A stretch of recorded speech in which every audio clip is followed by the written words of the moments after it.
Our topic for today is instruction and assessment. When we say instruction, it refers to the various ways of teaching, teaching styles, approaches, techniques, and steps in delivering the curriculum. It is a complex activity that requires teachers to use a variety of action to accomplish a variety of function.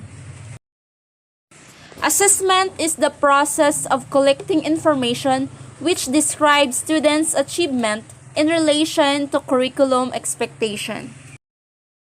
And they are the 6 major factors of effective instruction. The first one is the learner. The learner is the center and the one who receives instruction. The learners will be the one who put action in the objectives and learn this content. All the factors in instruction will be greatly influenced by the learner. The number 2 is the teacher. He or she guides the implementation of the plan.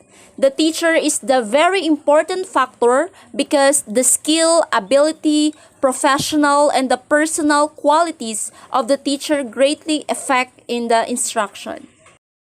The number 3 is the learning environment. This is where learning occurs. The learning environment provides the situation or the condition for teaching and learning to occur. It embraces all the physical and psychological environment where teaching and learning happened.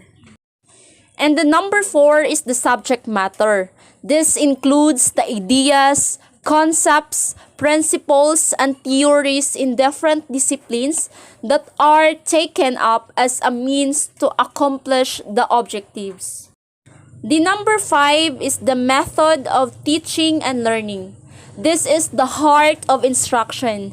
How well the teachers teach and how far the students learn is determined by the methods, strategies, styles, approaches to teaching. The last one is the measurement. This refers to assessment.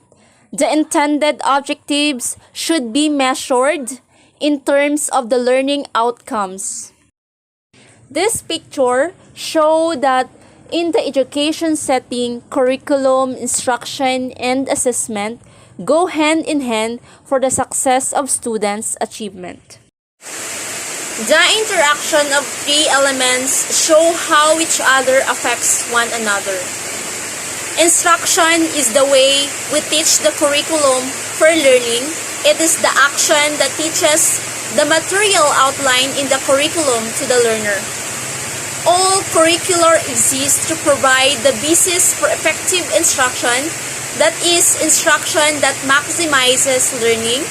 Effective instruction is a result of the proper and extensive planning. Planning starts with organizing material from the curriculum. After deciding what material will be used, the next step is sequencing the material in the way student will experience it. The assessment is the measure of whether or not the student have learned what has been taught in the curriculum. The assessment that help us determine that the student did not learn the cycle or the circle theorems, and so we have to use the new instruction. Assessment is usually given in the form of standardized teaching. Standardized teaching, when used correctly, can increase learning and can be used to enhance instruction when kept separate from accountability. We teach students in the way they learn by individualizing instruction for them. When curriculum and instruction is differentiated, evaluation must also be differentiated.